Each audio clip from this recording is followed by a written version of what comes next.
this fascinating selling of the lie that the only reason why you're poor is because it's your fault. And a lot of people internalize that, especially a lot of Republicans. And that's why they celebrate these toxic, masculine, rich leaders, because they think they did all the right things in order to get it. They ignore nepotism. They ignore the fact that no billionaire earned $1 billion. They stole $1 billion, as this one author would say, right? You can't make that much money without exploiting millions of people. Right. You just can't. It's just impossible. And then you would have to partly sell your soul in order to be that rich. Are we all okay with someone amassing so much wealth while people starve? Welcome to Marketing Muckraking, the show that asks not simply what brand culture can do for us, but what it's doing to us. With your host, creative director, and brand strategist gone wild, Rachael K. Albers, making fun of business and making business fun. This is the show for rebels, revolutionaries, and renegades who run businesses that burn the rule book. If you're sick of business podcasts that have all the answers, well, I got nothing but questions. Let's go. Episode 21. Can capitalism be fixed? CoMuckraking with Jeff Harry. This is a special CoMuckraking edition of Marketing Muckraking, which means I originally recorded this live on Instagram, this time with a guest, Jeff Harry, who is a workplace play consultant, a keynote speaker who shows people how to integrate play into their lives and work to feel happier, more fulfilled, and as you'll hear on the show, to deconstruct capitalism in practical ways. And he's a damn good follow on TikTok. So if you're not following him there, you can find him at Jeff Harry Plays. Links are also in the show notes at marketingmuckraking.com. My episodes with Jeff always start with him messaging me on Instagram like, should we talk about this? Let's talk about this. So we don't do this in a typical podcast interview style like you might be used to, but just two friends dishing and debating the topics that we're passionate about. And the day that we recorded this, Jeff had some tech issues getting onto Instagram Live, which I have edited out to make the conversation easier to follow. But that also means there's more of an RKA monologue at the beginning, which you are used to, before Jeff could connect. And there is some messy IG audio. But by the time you hear what Jeff has to say at the end of our chat, I think you'll agree that the messiness is a plus, not a minus. So on with the show. Can capitalism be reformed? That is the question of the day. And today we are CoMuckraking with Jeff Harry. I'm so pumped about this. Do we just need to recycle more? Buy more Patagonia? Is that the answer? Let's talk about it. This conversation has come up a lot more recently, and people are debating it in the sense that, all right, if you saw the news recently, the Patagonia guy, the reluctant billionaire, has turned the Patagonia company into, all of the profits of the company are in the future are essentially going to this nonprofit, the Hold Fast Collective. And the Patagonia founder has said publicly that he's dedicating his company's profits to fight climate change. Okay. Sounds good on the surface, right? And so as that news broke, we saw a lot of folks celebrating this and being like, okay, this is how you do capitalism right. In fact, the Patagonia guy himself told the news, the media, he is actively, consciously trying to do capitalism differently, trying to set an example for an alternative way that capitalism can be used to do good. And so we had lots of debate around this. Okay, is this possible? Is it true? Is this what we really need? Is what we need for more people like the Patagonia founder to simply make their money and then give it back? Maybe that's the answer. Maybe the answer is more of us making more money and then doing good with it. That sounds easy, right? Maybe that's why it's so sexy. I don't know. You think about it. Jeff and I want to talk today about this question. Can capitalism be reformed? Is it through actions like that? Is that a sign of hope? Wendy says, I think it's an answer within our current system, maybe not the answer. I think if you are a billionaire, I'm just going to pretend I'm going to give the Patagonia founder the benefit of the doubt and say you arrive at a point as somebody with wealth, with extreme wealth, where you feel conflicted about it, where you're like, you know what? Actually, I don't think that simply running a company that aims or tries or attempts to have some better workplace practices, to be kind of environmentally friendly, which is how I would describe Patagonia. Patagonia is often touted as a company that's like doing everything right. And certainly they have in their company practices and their environmental practices made an effort. And yet at the same time, there's still labor issues with Patagonia. Patagonia has still contributed to environmental damage. And yet they often get branded under this label of here's an example of the company that's doing things right. But let's just say you reach a point in running a company where you're like, you know what? I don't think that just running this company and trying to do good things is enough. And I got all this money in the bank, reluctant billions ish. What do I do with it? Well, maybe I should give it back to the world. Okay. Yeah, certainly if that's the situation that you're sitting on piles of money, probably it is a better idea to get rid of that money and give it back to the world. And I'm interested in kind of going a little layer deeper and saying, all right, like I said before, Patagonia as an example has made some conscious, intentional, ongoing efforts to, in their company practices and in their labor practices, to differentiate themselves, to do things differently than your average corporation. Okay, that is true. And yet, in order for that company to amass the amount of money that it amassed, it meant that they weren't able to go all the way with making their company practices match their stated values. People did still have to be paid very low wages, that materials did still have to be made that either were sourced in harmful ways or the way that the materials were put together was harmful. Why am I saying this? Because in order to amass billions, to then give those billions back to the world, damage has to be done. A lot of damage has to be done. One of the questions that comes up for me is the price of amassing the fortune worth what the fortune ultimately does to give back to? I am troubled by, one, what it takes to build the wealth to begin with and the harm that the amassing of wealth causes. The second is the issue of, within this context, if this is the answer, right? If we all agree, let's just say we all collectively agree that the best thing we can do within capitalism is to amass wealth and then do good with it. What it means is the most powerful people, the predictors, the people who are the most influential, get there by being wealthy. And so what that says collectively as a culture is we're deciding that the people most fit to have the biggest impact on the world are the wealthy. And I would personally say, I don't know if being a billionaire inherently makes you more fit to determine what's best for the world's people. In fact, I would say maybe it's the opposite, because in order to amass wealth, you actually have to kind of turn off the switch within you that is truly interested in serving human need. You have to kind of say, well,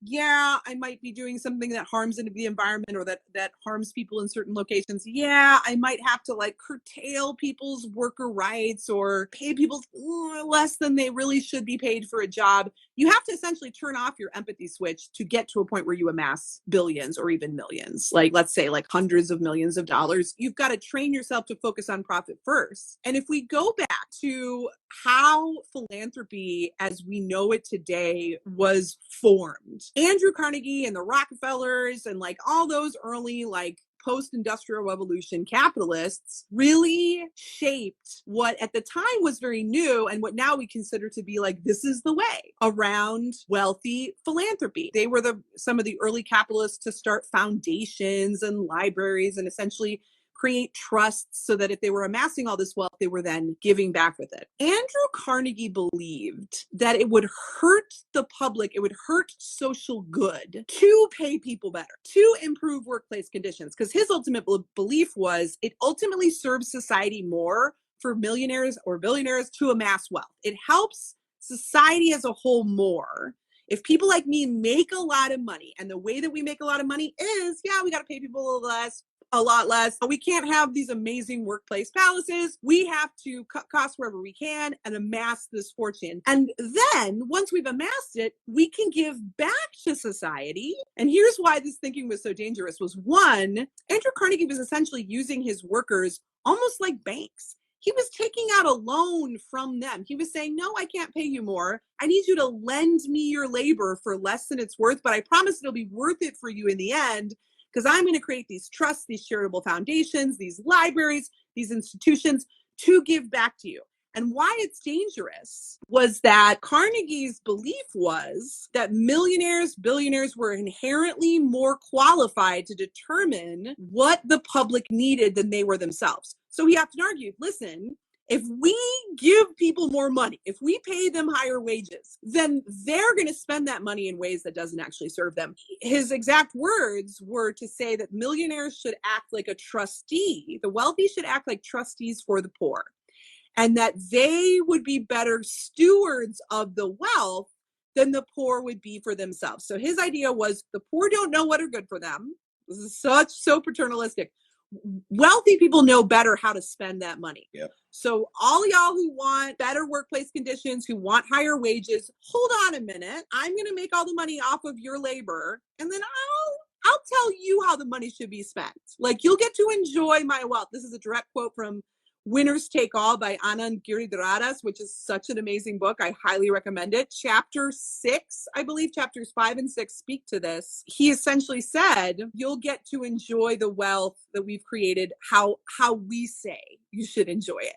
So that's what makes it so insidious, is that Patagonia, the Patagonia guy giving back all these billions, he's not doing it through a democratic process. He, as an individual within the capitalist system, is deciding what is good for the masses. So this really ultimately leads to the idea that if we believe that the solution within capitalism is more millionaires and billionaires using their money to influence politics, using their money to give back, then we're conceding that we don't live in a democracy. I mean, I don't think that we truly do. I think if you're in the United States, I think we live in a country that wants to be a democracy, but because of corporate rule and the influence that wealthy foundations, that wealthy people, that wealthy corporations have on politics, have on workers, have on the environment, ultimately the people aren't actually deciding what is best for them. And so if we agree, or if we believe that wealthy philanthropists can solve capitalism's ills, then we must then agree at the same time that we're not living in a democracy anymore, that we're allowing the wealthy to be the stewards of the world. We're allowing the wealthy to be trustees, as Andrew Carnegie called himself, being a trustee for the poor. And I find this troubling,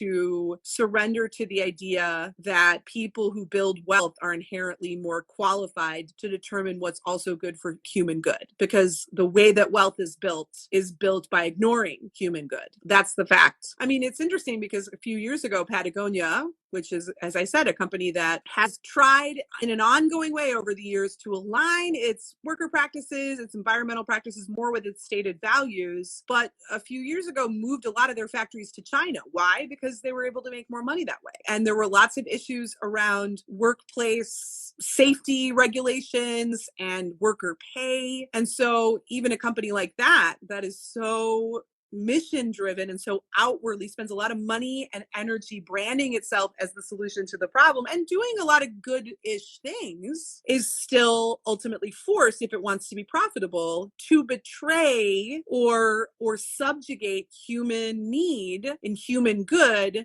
for profit. Profit ultimately has to come before people if what you're doing is amassing a lot of wealth. If the answer is more rich people making money and giving back, then let's agree that we don't live in a democracy anymore. I think that's the point that I'm driving at here.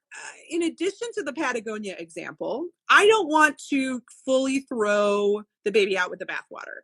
Do I think that some good can come from this decision? Of course I do. Do I think it's the answer with a capital T? No. I don't, because just as much as the Patagonia guy can take his wealth and essentially put it into a foundation or a nonprofit that is able to make unlimited political contributions, and his goal is to steer politics, well, so can somebody with different values. So that's a slippery slope. If we know that most billionaires who amass billions do it and don't give a fuck, don't give a rat's ass about what's good for the people, then agreeing together that the answer is more good billionaires just giving back also puts us in a dangerous spot, because what it means is billionaires who might not have the same values that we do have more power and influence to change and shape the world according to what they think is best for everyone. You know what I'm saying? So that scares me. Muckraker's note. Here is where Jeff finally jumps in. I have spared you all the "can you hear me nows" from the original recording, and I've edited it for time and clarity. Jeff just jumps right in, and he finally breaks my soliloquy. Thank you, Jeff.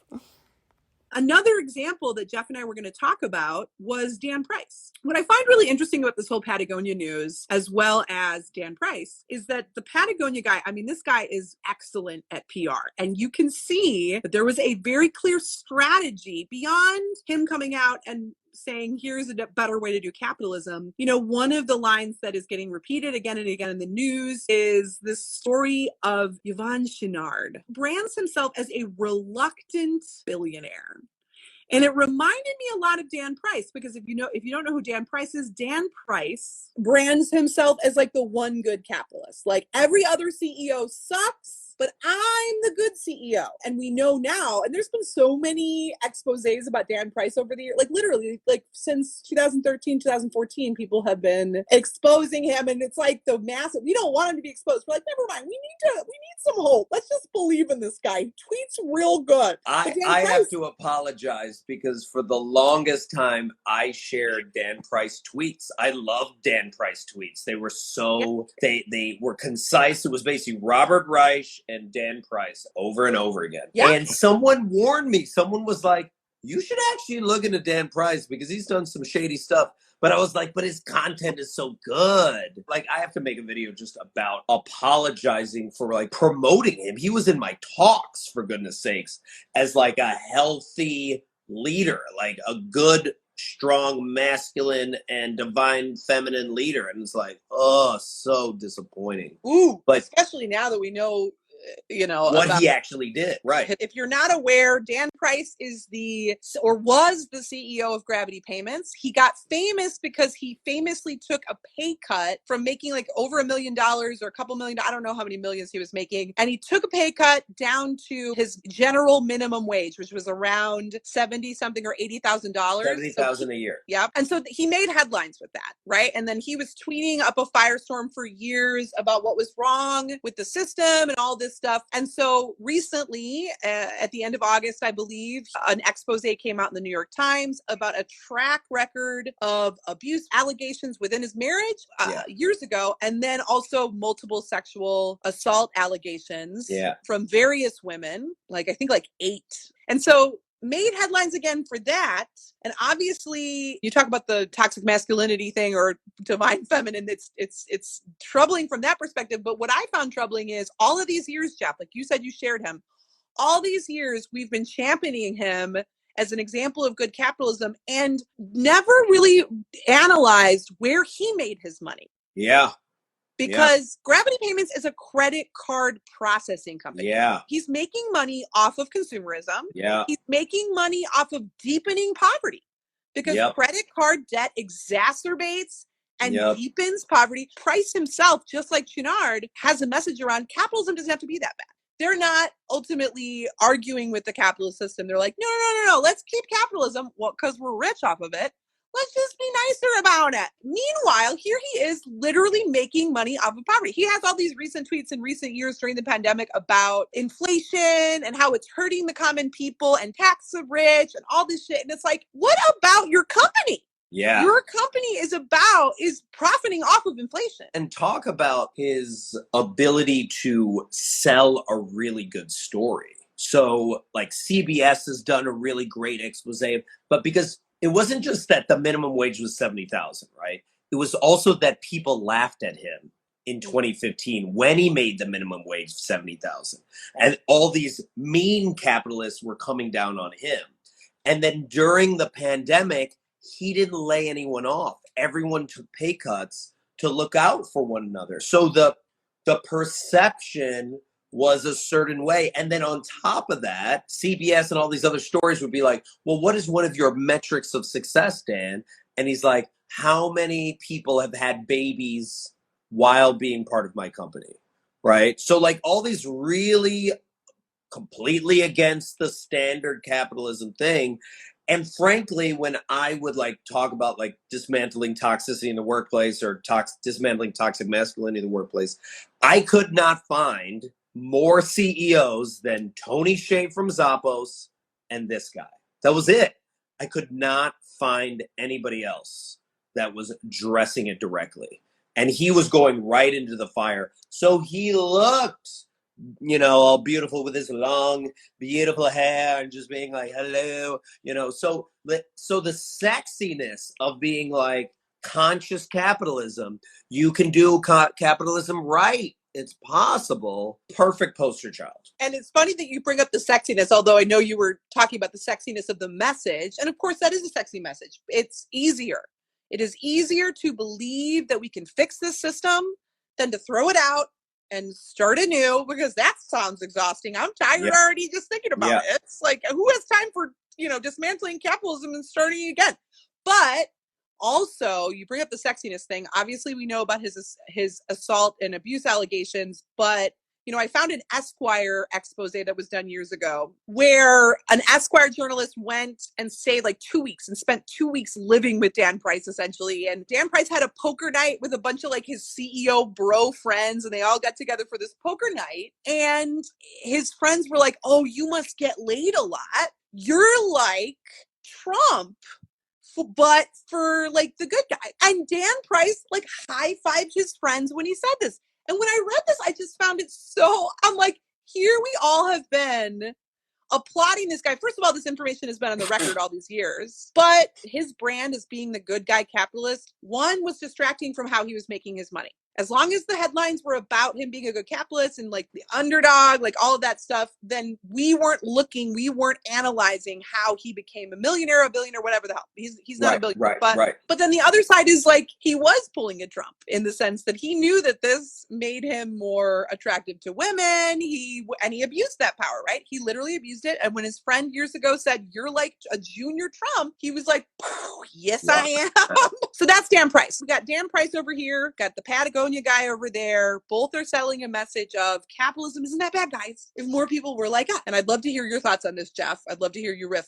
If we collectively agree, okay, this is the way to fix the system can be fixed by more people with money doing the right thing. We also need to then agree that we do not live in a democracy. I forgot what his name is. The Shark Tank guy, the bald guy on Shark Tank. I don't know what his name is. Right?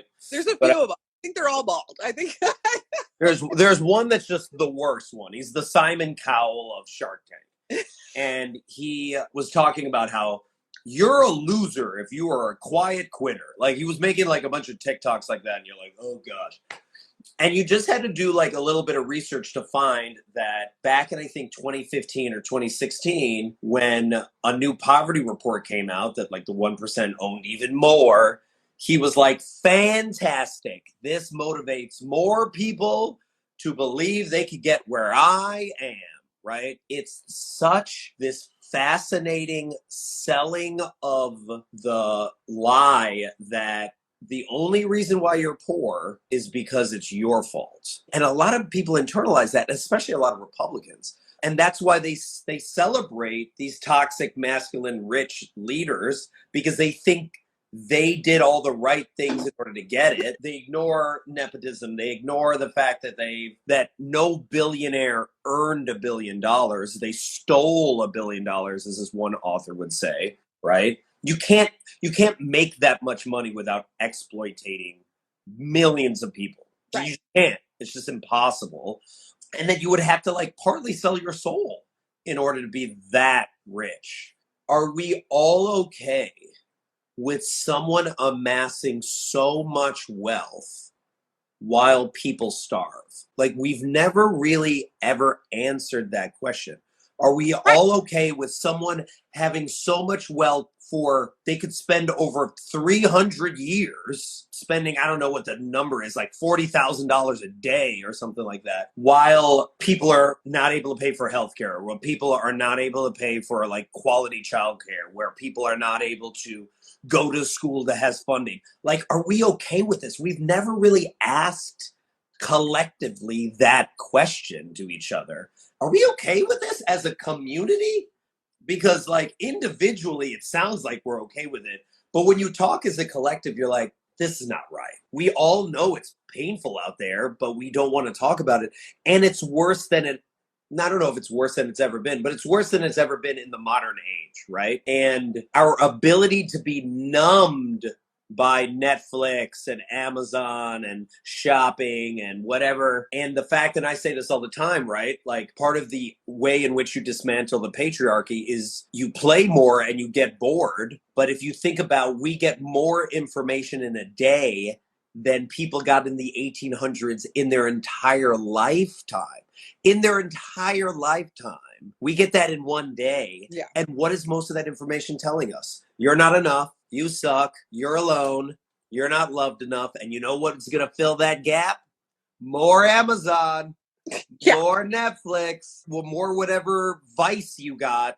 But the last thing you should do is listen to yourself. The last thing you should do is embrace your weird. The last thing you should do is take risks and not be looking for externally for the silver bullet or the Tony Robbins tapes or whatever it is to solve your problems, because you already have all the answers, right? You don't want to sell that. You can't make money off that. You can't scale that, Jeff. You can't scale it. You can't funnel it. You talk about being able to listen to yourself, and we have been so well trained within consumer culture, we struggle to discern what are our own thoughts versus what are the thoughts, the ideologies, the desires that we have that have been planted either by marketing or by a culture that is distracting us from looking at the community need and the collective need. And part of how they distract us is the message of meritocracy, the message of pull yourself up by your bootstraps. So we struggle to even discern, am I listening to myself, or has this idea been propagandized into me? And I think the other important piece of that is, okay, on the other side of this, the consequences of capitalism that ultimately ends up reinforcing it is the workers who essentially make the world run are put into such a place of exhaustion, of financial desperation, of constantly being forced to work 1, 2, 3 jobs in order to just simply get by, that there isn't any leftover time to organize or to tap into the self or to do personal development. And at the very same time that we want to create more space for us to be able to do, it's like, it's a privilege to be able to listen to yourself. It's a privilege to organize. You can understand why we numb ourselves out with Netflix or we numb ourselves out with buying beyond just the fact that we're trained to do it. We're also so depleted. Everyone collectively is exhausted for different reasons. Yes. But you know what was then a threat during the middle of the pandemic was people at home. Because when you did have time, when you had time to reflect, when you had time to be like, I'm fucking getting exploited at my job. Like, I'm being abused at my job. I have now time, right? I have now time to talk to my neighbors. I have now time to like hang out with my kids. I have time to actually reflect on what I actually value. No wonder many capitalistic leaders were like, we got to get back into the office. We got to get people back to work. We got to get them out of their home, because that allowing for that level of boredom provides opportunity for connection to yourself, connection to the community, because all that boredom, in my opinion, led to the Great Resignation. It just led to it because people were like, I don't want to be a part of that job anymore. Wait, do you have another job lined up? Nope, but I'll figure it out. Like the amount of people that left the 9-to-5 workforce during this time, massive, right? There's a whole anti-work movement that got created. And then you have this thing, which I find hilarious because we didn't come up with it, but this whole propaganda around the quiet quitting, where it was like, oh my goodness, people are quietly quitting. They're not doing their job. Listen, first of all, this has been happening for frickin' forever, right? But then on top of it, you're treated us like crap for 3 years. You forced people into the factories when you didn't have a vaccine and they would die on the line. What did you expect? You used 75% of the PPP loans for yourself, for your stakeholders, for your buybacks of stocks, for your creditors, but you didn't give it to the employees, which was the whole point of the money, was supposed to go back to the employees. And then you're wondering why people don't like your jobs. What are you doing, dude? Like when American Airlines like laid off 17,500 workers in like November, and then in March they were like, we can't find any employees. Where did they all go? You're like, dude. And then they were like, we're going to have to cancel flights because we can't find staff. Don't blame the worker for your bad idea. You laid off all those people and you expect them to just hang around. Like, the level of gaslighting, the audacity of so many companies. The narrative that poverty is earned. Yeah. That only pull yourself by your bootstraps. If you work harder, you will earn, can dig your way out. Even the branding of the phrase quiet quitting serves that narrative, right? Because quiet quitting is another way of saying not going above and beyond, not doing unpaid labor. Yeah. Ultimately, that's what quiet quitting is. Not doing unpaid labor. I mean, you could argue that people in across industries, even if they are quiet quitting, are still doing unpaid labor in the sense that they're not being compensated in relation to the amount of value they bring the companies they're serving. Again, it's part of this narrative that pushes us back and that has us hinge our identity and our sense of self-worth around what we're producing. So it all goes together. So if you look at that statistic that you said that 75% of the PPP loans ended up going to the people at the top, it seems like a pipe dream to me. It seems more unrealistic that capitalism could be reformed than that we would start over, in the sense that the pandemic was a time where some of it might have been performative, but collectively we were all experiencing a hardship together. And there was a lot of, I do think it was unifying in many ways. It brought some people together. There was a tone, an emotional tone that I don't think was entirely manufactured, where we were all thinking about each other. Not all, but some of us. And so within that context, let's imagine this, within the context where we're all terrified, we don't really know what's going on. There was a great period of time where we did not know what was going to happen. There were no vaccines. People were dying. It was like in huge amounts, in very mysterious and scary ways. Mm-hmm. Collectively, we're all terrified and panicking, and we're forced into situations we never anticipated. If even within that context, the people who received those loans did not use that money to give back to the collective good, then what is gonna be the context in which they do? Exactly. The idea that we're gonna reform capitalism is entirely hinges around volunteer, that we are gonna voluntarily make money and give it back to the right thing. Yeah. But this was a situation where with the PPP loans, most of that shit did not get paid back. Money you did not have, you didn't have to earn it. And those motherfuckers couldn't give back under those conditions.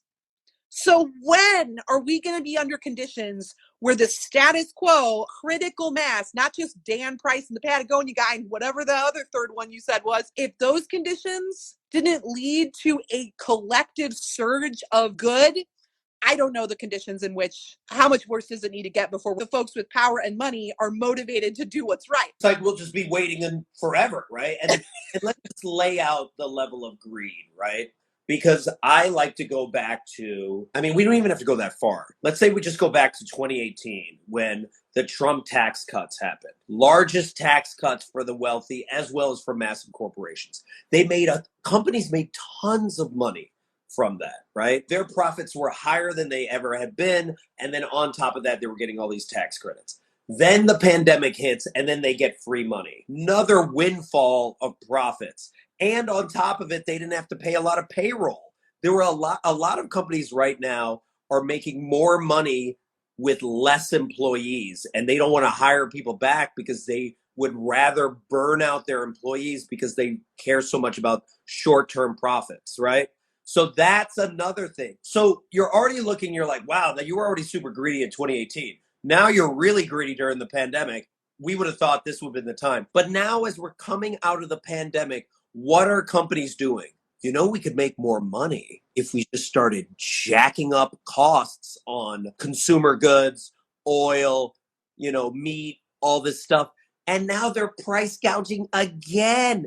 And you're like triple dipping into this pot. You're basically putting people even in worse poverty just to make an extra buck, instead of being like the Arizona iced tea guy who was recently interviewed on CNBC, and they were like, you haven't changed your prices for your can of good. It's 99 cents. Do you know you could charge $1.69 right now? And he's like, yeah, I know. And he's like, well, why are you not charging that? Because why would I put it on the consumer? We'll just figure it out. Well, no, you still should charge. Like, Like that's what you do. Like everyone else is doing it, so you got to do it. And he's like, I don't want to do it, right? And something as simple as that is like, this could have been the opportunity during this time, again, for companies to not even give back, to just stop taking so much. Right.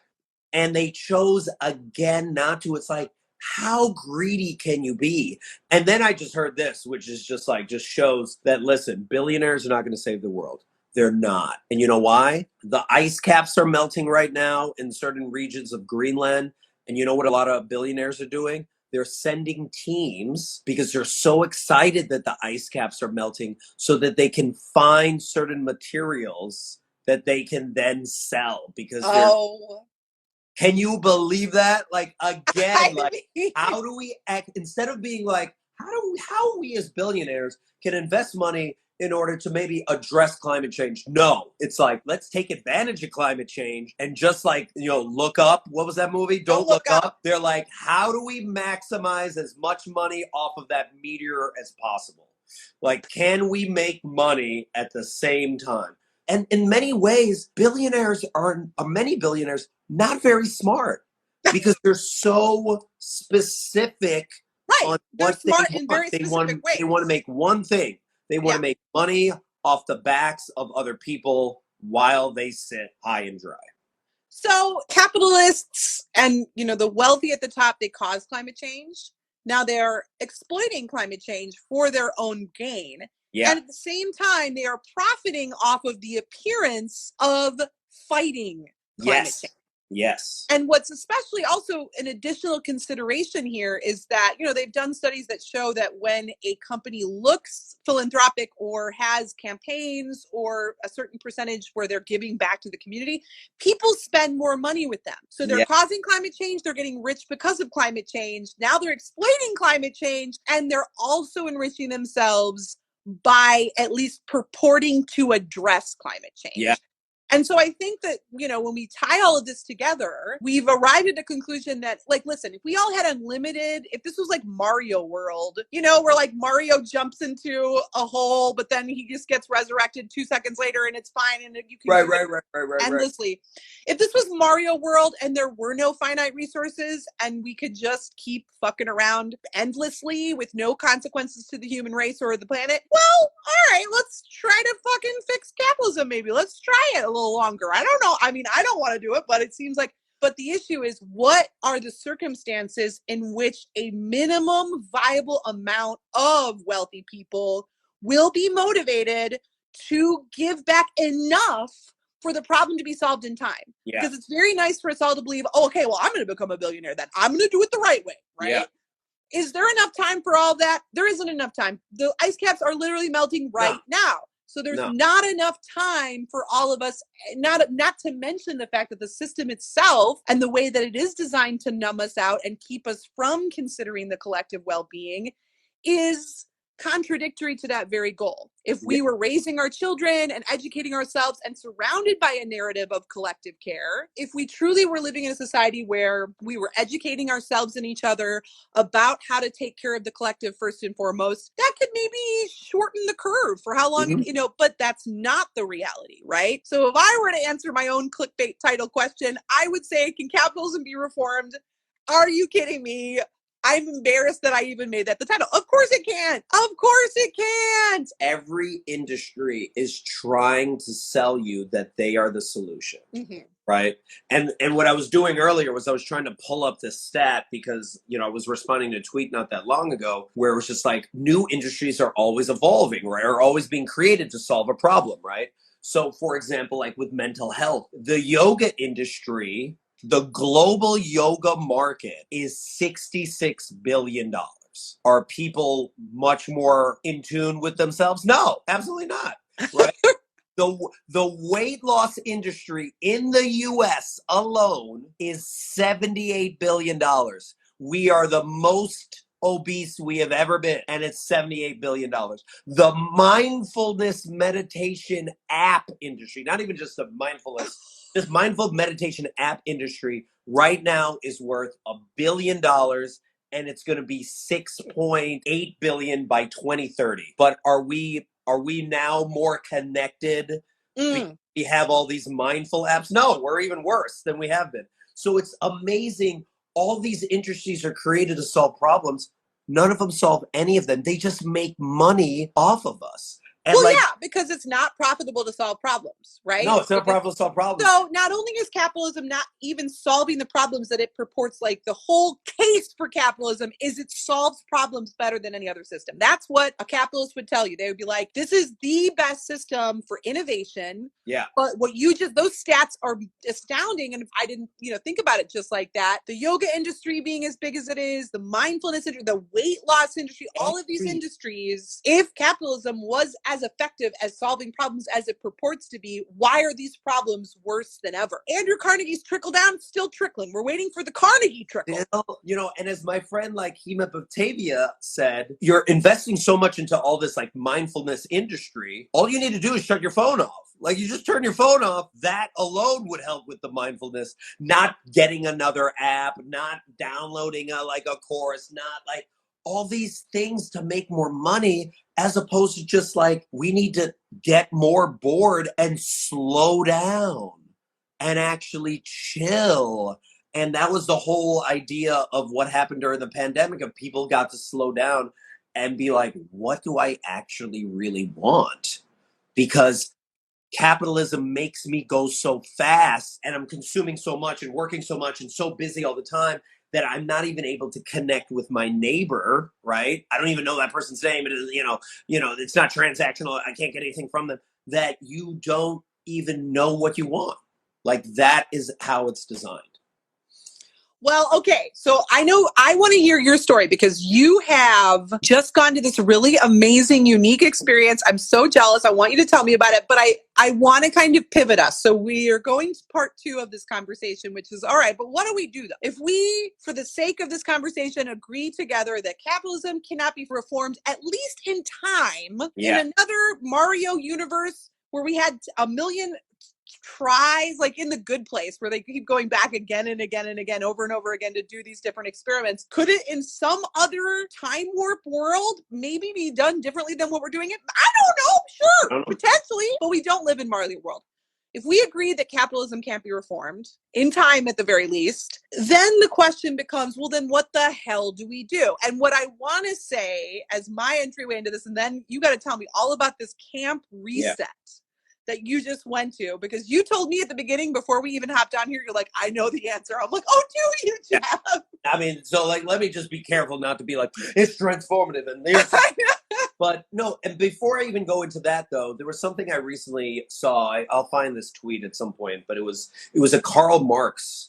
They were analyzing Karl Marx's work. And Karl Marx would talk about how you change a system is not through just like revolution and burning the whole thing down. If you think of any social mobility or any way in which we've improved, it's because we didn't listen to the leaders at the time, but we fought for our rights. That's how we got the 40-hour work week. That's how we got women's right to vote. Like all of this stuff was through us being a collective and getting each other's back. And that is really where that ties into. So it ties into this thing called Camp Reset. So go to this Camp Reset thing. I don't know that much about it. It's been going on for 6 years. It happens outside of Toronto, like 3 hours outside of Toronto. And the experiment that they're doing is, can we connect in an authentic, like real way when you can't share your real name, you're not allowed to have a phone, and you can't talk about work, right? And you can't talk about work.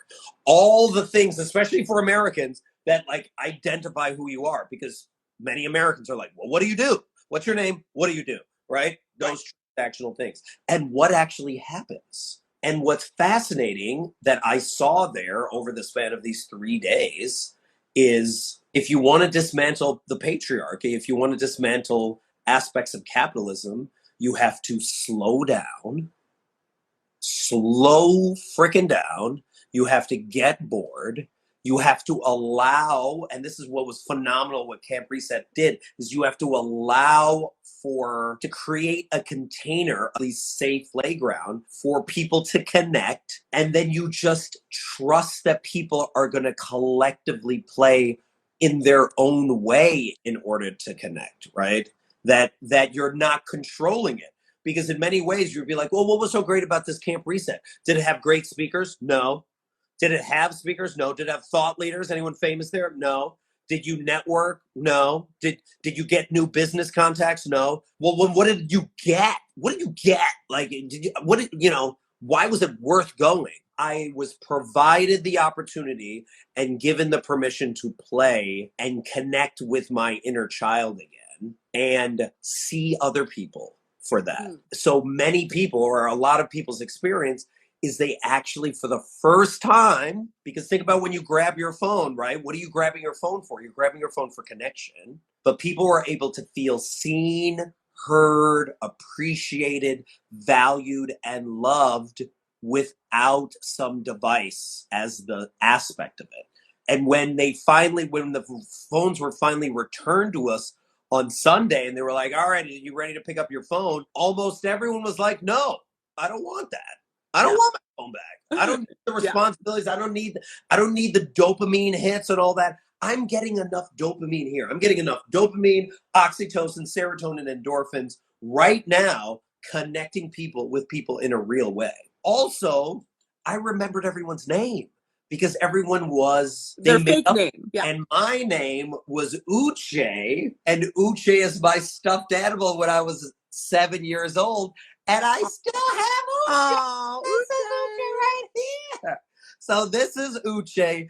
But Uche literally represents my inner child. He's mischievous. He's constantly like making fun of things. He's just having a great time. And he's also just a good soul, right? But this was literally my inner child. And I would describe this to people so that by the time we came to the end, right, and we're getting our phones and people are like, well, I want to stay in touch with you, Uche. What's your real name? And I was like, oh, my name's Jeff. It's Jeff Harry. And they're like, really? Like, I see you as Uche, right? And you had people there that were like named like Sunflower and On the Bus, and one of the main coordinators was a person named Moonlight, and there was Auntie Awake, and you just remember these people. You so vividly see them for who they really are. And that was liberating. That was so liberating. And it was so powerful because what they had done was something so simple by creating this playground. But I realized the amount of care and effort and thoughtfulness they had to put in to make sure that it felt safe for us.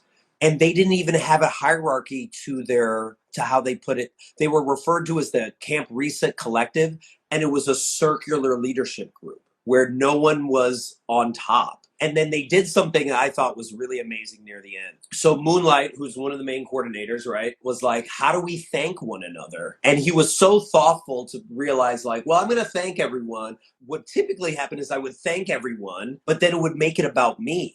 And that does not work in this collective. So we're going to pass on the appreciation to each other. So each of them would come up there, bring someone up and say one thing. They would be like, this is what I most appreciate, or this is what I see in you. This is what I love and appreciate and see in you. And they would model that to each other. And then guess what? The next day, we're all doing that to each other. We're all doing that as a group without realizing it. Didn't need a workshop. Didn't need someone to lay out a 3-point plan on how do you communicate and how you make someone feel seen and heard. They just simply were being it. And then people subconsciously took it in and then were modeling it later on. And that was the magic that was Camp Reset. I want to unpack this because I feel like it could be easy to listen to something like that and be like, yeah, cool, good for you for those 3 days. What the hell does that mean for capitalism? But one thing that came up for me, okay, Jeff, as you were talking about the slowing down, because I think it would be easy to hear that and be like, yeah, sounds good. I agree. But what does this have to do with our collective daily lives? Like, we've got to be able to provide for each other's needs on a collective basis, to have food and water and shelter and all this stuff. One thing about our overall conversations in the press, in our different communities, in politics around climate change that I think we are failing to address is that there's this kind of fairy tale idea that the solution to things like environmental destruction is that we just need things like more wind farms, like more recycling, more green energy, but the myth here is, but we will be able to keep up the same pace, the same extreme pace of production, of consumption. And it's like the problem with environmental destruction is not going to get solved by just having better like energy sources, but continuing to keep up the same lifestyle, the same pace. So when you talk about slowing down, I feel like we all are living in this fantasy world where it's like, okay, we're going to keep doing what we're doing as a culture, as a lifestyle, as individuals. We're going to keep consuming this much, doing this much, traveling this much. And we're just going to what? Put up windmills everywhere and that's going to fix it. The unpopular truth is that part of combating the negative impacts of capitalism is going to require us to dramatically change our lifestyles. Yeah. And as much as we can't reform capitalism, the paradox is that I don't personally believe that we as a generation are going to be able to solve this problem in a 10-year plan. I think part of dismantling capitalism is planting seeds of consciousness, of education, of practice. So what I hear that you just did at Camp Reset was you practiced your humanness and you practiced getting in touch with your human need and with collective good. You practiced it. You practiced it for 3 days. Yeah. And we as a society are going to need to practice and get it into our bodies and essentially combat all of the ways that we've been trained within the capitalist structure. We are not fit, if you ask me, at this point to live into the solution yet. We've got to practice. We've got to flex our muscles. And the other side of it is, unfortunately, what you experienced at Camp Reset at this point in time remains a privilege. It remains a privilege to be able to go. Absolutely. To even have the time, the space, the emotional energy, the capacity to listen to yourself. Yep. Is a privilege afforded to a certain economic class. And we need to create more spaces now within this current system for us to practice. Tiffany says degrowth, right? Yeah. Degrowth. I like that concept, but I don't think we have it in our bodies yet. And so that's what I hear you talking about Camp Reset. The way that I think we can apply that to this greater question of, all right, what do we do though? I hear the case for slowing down and how that connects to the fact that these lifestyles are unsustainable. And I also hear that you were able to practice and get a sense of possibility, which is going to keep you in the ongoing fight because this shit is exhausting and it's not going to be fixed tomorrow. Something else that I think of is I recently saw someone being like, they were talking about work culture and they were like, we need to fix work culture. And then someone responded to them and they go, you can't fix work culture because culture is evolving. It's amorphous, right? So you're constantly adding to it. And that's the same thing with this. You're not going to fix climate change, right? There's no way we're going to fix it, or we're not going to fix addressing capitalism, right? What we're going to have to do is we're going to have to collectively figure out, all right, how are we going to approach this problem together as we, because we've been so in the me space for so long, and how do we embrace the we collective? So when I'm talking about, okay, what are we going to do? What are the tangible things you do? It's even in our capitalistic idea to be like, well, we got to get wind farms up. We got to do this. You're already thinking of solutions. It's like, no, we got to figure out how we show up as a community. So if you want to do simple things to start dismantling patriarchy and capitalism, you need to talk to your neighbors. You need to start having regular conversations with people that you disagree with.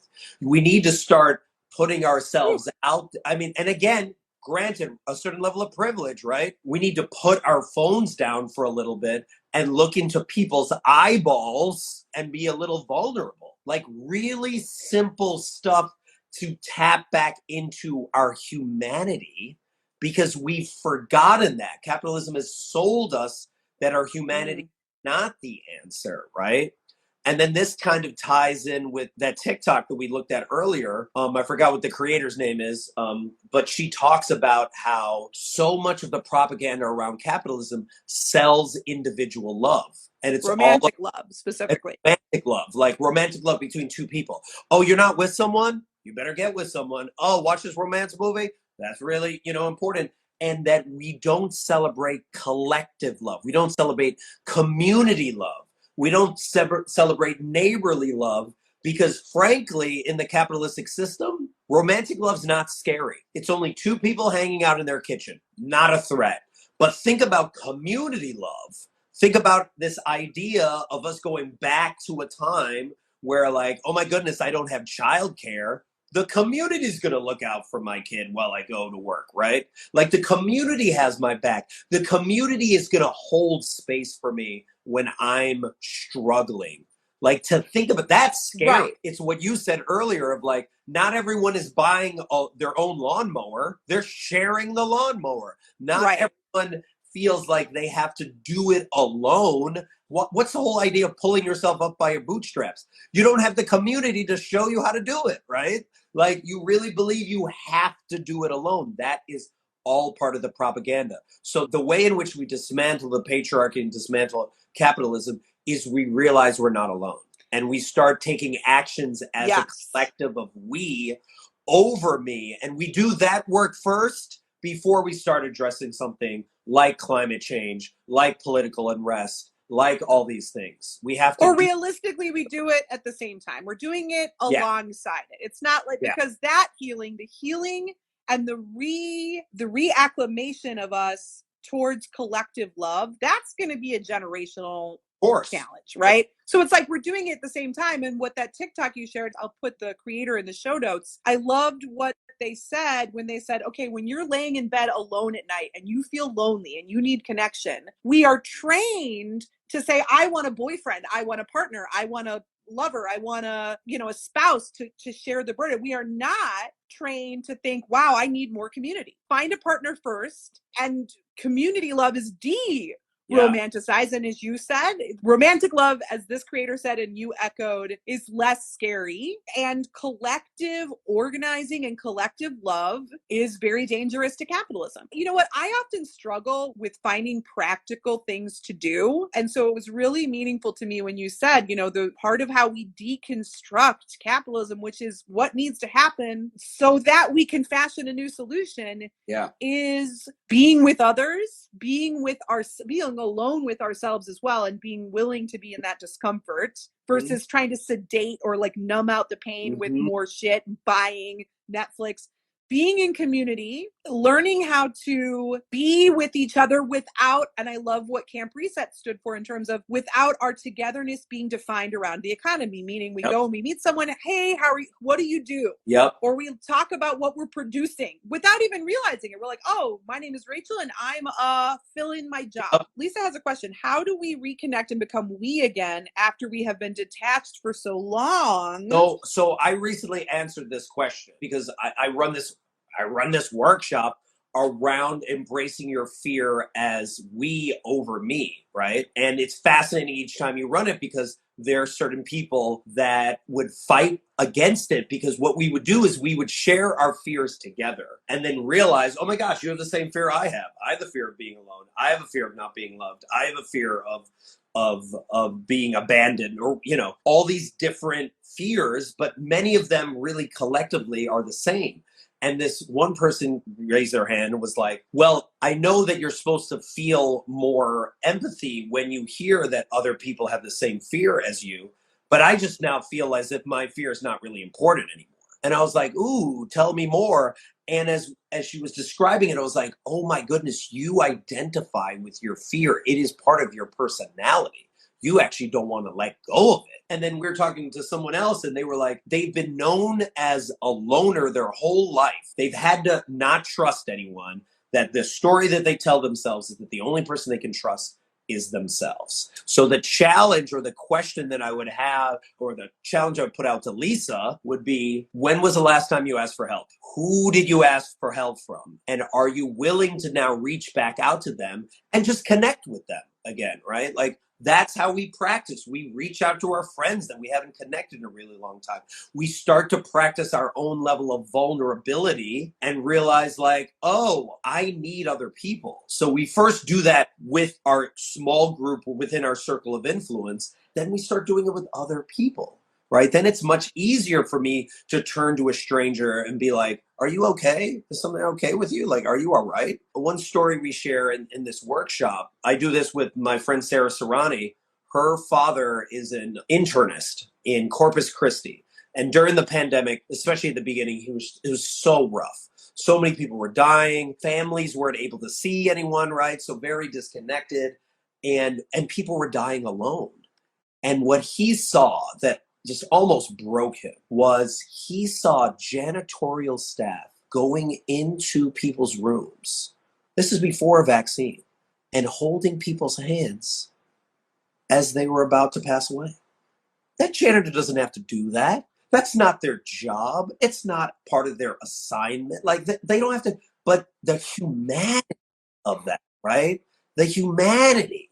Sarah also shares, like in Pakistan, when they take the coffins from the house to the gravesite, people that don't know the person will get up and walk and touch the coffin and walk with it to the grave.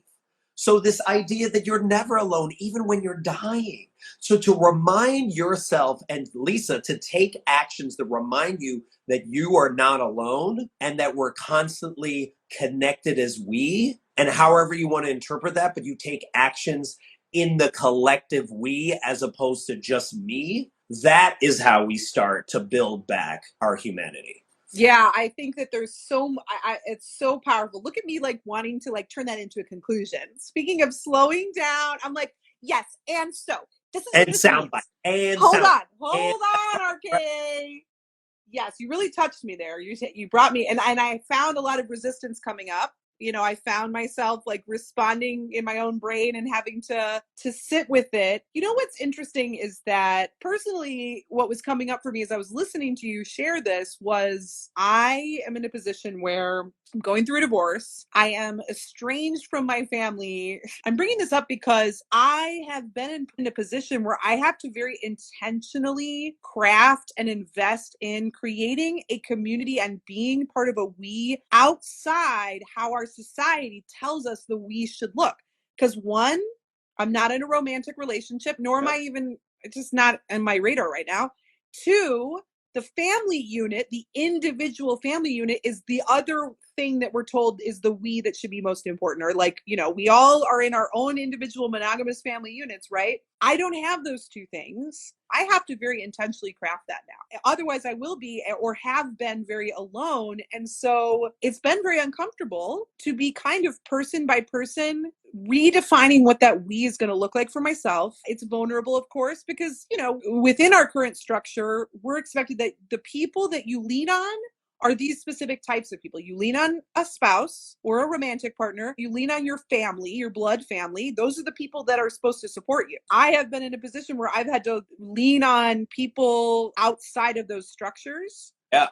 Which is very uncomfortable for me, right? Also uncomfortable for them, I think. We're all full up with lots of things. So I've had to take a leap of faith. Other people have had to give selflessly to me. Yep.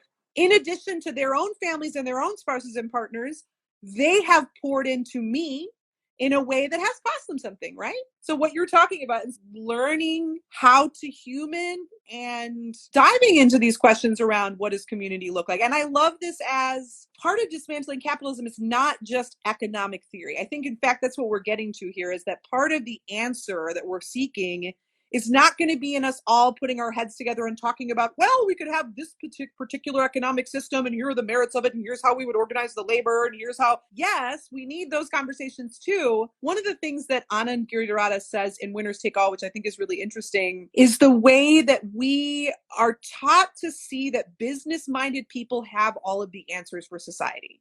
Yep. And I think what you've been driving at with what you've been sharing today has been part of the answer. A lot of the answer is not in business theory. It's not in like economics. Yeah. And what's so interesting about, you know, the propaganda around capitalism and the propaganda around the businessman, right? And how important they are to the system. I forgot who the Dutch historian was that talked about this, but he brought up the fact that bankers went on strike and the public didn't need them. And they just figured out a new way to exchange resources, right? They just didn't use the standard. While when garbage men went on strike for a week, 1 week, whole thing shuts down. So we're talking about who's essential and who's not essential, right? You get rid of hedge fund managers right now. You get rid of lawyers right now. You get rid of whole marketing departments. Not necessary. Who's keeping the economy running? All the people that we have exploited, from teachers to medicine to the fast food worker. Those are the people that are keeping this thing going. Farmers, and rewarded for it. So when we actually slow down and we realize, we're like, wait a minute, why am I praising this individual? For example, like the WeWork guy. Do you know the WeWork guy who ran WeWork into the ground just got funding again? He just got $40 million from Horowitz for a new project, and they said it was because of his experience from WeWork. We think that billionaires and business people are inherently qualified to solve human problems. Yeah. Yet in order to amass wealth at that level, you have to turn off your sensitivity to other people's problems. You have to not give a fuck about people. And now that you're wealthy, you're the one who's qualified? Elon Musk is the least qualified to be providing any solutions to world issues. The least. And if you're like also, well, like, hey, Tesla's helping with climate change. Actually, it's not. When you actually look at it, it's not. So, like, I don't even want to get into that whole part, but like, how do we solve it? How do we dismantle it? Slow down, connect, start playing more, be bored, reconnect to who you are. Go talk to your neighbor. Start bringing back what you consider humanity is to you, right? And start there. Just start there. Turn your phone off for just a little bit and know that you're not going to miss the thing. Binge watch one less show and take that 30 hours that you have and use it towards real connection. Reach out to friends that you haven't spoken to in years and just send them a message. My friend Megan just sent me a message. She does this on Fridays where she reaches out to people, sends a 1-minute recording just saying how much she appreciates somebody. Oh. And she's like, hey, how can I help you? That's just what she does. But like, whatever you want to do to fill that void, write a handwritten letter to someone you haven't written to in a while, whatever it is, but connect back to your humanity. And my capitalism brain, when I hear that, so I'm going to bring the capitalism brain into the conversation so that I can massage it and work out the kinks and the resistance. My capitalism brain, when I hear that, or how I anticipate that another person might hear that and be like, okay, so how's the work going to get done? Or all right, you're going to slow down. You're going to connect with yourself. You're going to turn off your phone. And how does that fucking solve the problem? But for me, what I feel like part of the answer in that is that we've got to get it into our bodies. Those acts may seem unproductive by capitalist terms, but it's about reconditioning our hearts and minds and bodies and souls to be in a position where we can collectively problem solve. And also, I think there's a level of, for all of the training that we do in US schools, to be good at memorization and to be good at math and to be good at like running a mile, or I don't know, that's what we did. We spend very little time and energy teaching kids and practicing as adults emotional skills, collaborative skills, active listening. So how are we going to fashion collective solutions if we are so unpracticed at being in a collective? Yep. And also being with ourselves, right? Yep. Because I want to bring up a question. I'd love to know your thoughts about this. One of the concerns that I think needs to be in the conversation is the subjugation of the self to the collective has been used as a weapon. The message of surrendering your own individual good for the good of the group was the message of the Nazi Party. Yep. It was the message of the American propaganda during World War I and World War II, and has been the message in other oppressive regimes throughout world history, training people to surrender and submit themselves and their own needs for the good of the group. I mean, it's certainly present in various, religious organizations as well. So I wonder what you think about that. How do we balance individual sovereignty and self-care and boundaries along with learning how to be in the we? Yeah, that's a really good question, because it is the same issue with around cults. Like, why are cults so addictive is because people feel seen, right? People feel like understood, or at least that's how they That is. But I think what would make people aware is like, are you compromising who you are as an individual? There's ways in which to be in a collective we without like selling your soul or giving up who you are. But if you notice with any of these regimes, whether that was military, political, or cults, all of those eventually ask you to give up you. And in a healthy we space, you don't give up you. You're actually more you. That's what adds to the whole space. We need everybody's opinion. We need it all to be messy. We need the collective is also messy. It's not like we and then we all getting along. It's we're going to have to debate this. I remember around 9/11, I was in New York. I was living in New York at the time. And right after 9/11, everyone started collecting around Union Square because that was the closest you could get to where the towers fell. That's, 14 blocks down. What were we doing there? People were just hanging out and they were debating. I spoke to Vietnam vets. I spoke to a guy that was about to go to Afghanistan. Didn't agree with him at all, but me just simply talking with him and hearing his stance of being like, well, I'm going to Afghanistan because I'm looking out for my brothers and that's where I stand, right? I have my soldiers that trust me. That's why I'm going. And I'm having this debate with them. And it's messy and we're like disagreeing, but we're trying to get on the same page and trying to see each other's humanity. And we were doing that over and over again for a month. I kept coming back there. And then what happened? What was the solution? Giuliani was like, people are not spending enough money. And they cleared out the vigil of all those candles and where everyone was hanging out and connecting.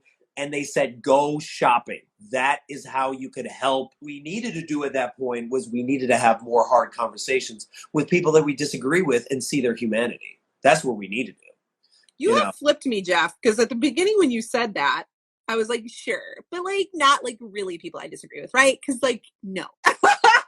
And now I love what you said, that one of the ways we avoid the pitfalls of groupthink of, yes, we need to work as a collective, but how do we avoid that becoming authoritarian or oppressive? Well, it's about not surrendering the individual. And also along with that, it means embracing that the world we want to create is messy.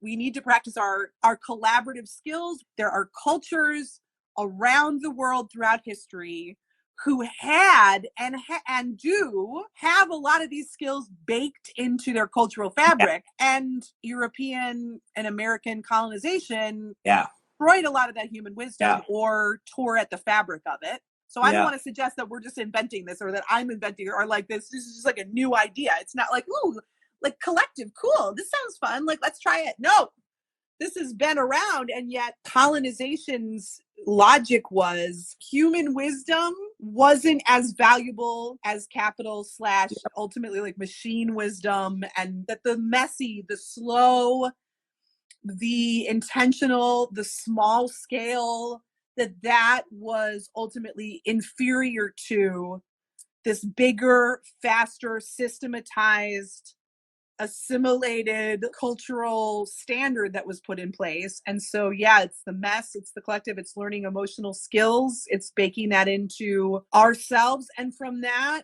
even in just having this conversation, it's been such a great example of like, I spent a lot of my time in my own head thinking about these questions. And just having this conversation with you today has unlocked shit. I could not do that on my own. Mm-hmm.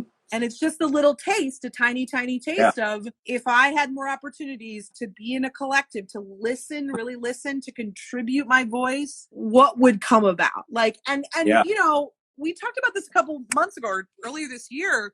When we talked about like America, the brand is America, a scam. People always be like, capitalism is the best thing we've ever had. Look at every other system that's been tried. Here are all the examples of failure. Here's why capitalism is better. And my answer to that is always like, humans have explored deep space. Humans built the pyramids a long time ago before there was like freaking bulldozers and shit. Like we created supercomputers, we created robots, we have cured diseases, we have done all of these things. You think about art, you think about science, you think about all of the things throughout human history. A lot of that shit we did before we had computers, right? Like we didn't have Google. People figured shit out. Galileo figured shit out, like just like with a tiny tube and his brain. So if we have historically been able to do all of these things, we can do this. We can come up with something better. Right. We can come up with something better. And all we need in order to come up with something better is time. Because if you think about it, when people are like, oh yeah, earlier when I was just like, get bored, get connected, talk to your neighbor, and people are like, yeah, but what else can I do? And it was just like, actually, you already did that. You did that when you were quarantining. You already have done that experiment. And what came from that brief experiment? The entire changing of work culture. This whole movement about the Great Resignation. This whole anti-work movement. This whole idea that like work is not, this whole mental health movement and prioritizing that. All of that happened in just a few months with people that were lucky enough to be at home. Yeah. Just imagine if we're collectively doing that on a regular basis, what other ideas might come up. We're going to be able to think of something that is a better solution, but we need time and we need to know what it's like to be messy as we connect with one another. And be okay having hard conversations where our values might be questioned and we then might question our own stances, right? We have to be okay with potentially being wrong. Being wrong. Oh my goodness, how could that possibly? We have to embrace the idea of not being perfect because the whole white supremacist culture sells us on the idea that we have to look shiny all the time. And yeah, so if we can address that and we can find a place of we without losing ourselves, that's when we start to find the solution. You've given me hope, Jeff, and I did not actually expect to feel that way today. So it's Uche! It's Uche! Uche! Thank you for this conversation. You illuminated some messy areas today, so I appreciate you so much. Thanks for wrestling with the tech. Dude, this was going to be so good, and then we made it happen. Let's go! If you want more marketing muckraking and brand strategy gone wild, I invite you to subscribe to this show, and if you enjoyed it, leave me a review. That really helps me out. If you hated it, please send it to your enemies. They sound like good people. You can go to rachaelkalbers.com/subscribe to get these updates in your inbox. And because this show is self-sponsored, if you wanted to support my work, you can go to buymearobe.com. That's where the magic happens. In the meantime, remember, it's not the age of the niche, it's the age of the wildcard bitch. See you on the internet.